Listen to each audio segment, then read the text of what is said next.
জামায়াতে ইসলামী কারো তেলা মাথায় তেল দেবে না বলে মন্তব্য করেছেন দলটির আমির ডক্টর শফিকুর রহমান। তিনি বলেন, জামায়াত শুধু দেশের নাগরিক এবং জনগণের জন্য রাজনীতি করে। সকালে রাজধানীর মিরপুরে মরিপুর স্কুল অ্যান্ড কলেজ প্রাঙ্গণে ফ্রি মেডিকেল ক্যাম্পের উদ্বোধনে এসব কথা বলেন তিনি। দেশে চিকিৎসার বিষয়ে ডক্টর শফিকুর রহমান বলেন, তিনি দেশেই অপারেশন করেছেন। যারা হাঁচি কাশি হলেই বিদেশে যান, এটা তাদের জন্য এক ধরনের প্রতিবাদ। ডক্টর শফিকুর রহমান আরও বলেন, মানবিক, দুর্নীতিমুক্ত ও আধুনিক বাংলাদেশ বিনির্মাণের স্বপ্ন দেখে জামায়াতে ইসলামী। ক্ষমতায় গেলে দেশের বঞ্চিত মানুষের উন্নতি করাই হবে প্রধান লক্ষ্য। জামাতের কোনো সংসদ সদস্য অতিরিক্ত সরকারি সুযোগ সুবিধা ভোগ করবে না বলেও জানান তিনি। ভয় ও শঙ্কামুক্ত বাংলাদেশ বিনির্মাণ করতে জনগণকে পাশে থাকারও আহ্বান জানান তিনি।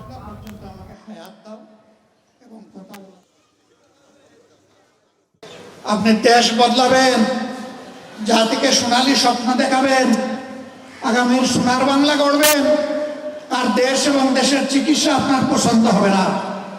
বন্ধু, আমি আপনাকে সমর্থন করি না।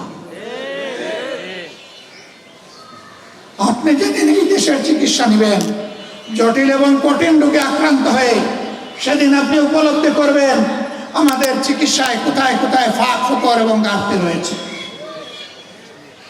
তখনই কেবল আপনার পক্ষে এই চিকিৎসা ব্যবস্থার প্যাটার্ন চেঞ্জ করা সম্ভব। আমরা একটা মানবিক, দুর্নীতিমুক্ত, সমৃদ্ধ বাংলাদেশ গড়ার স্বপ্ন দেখি।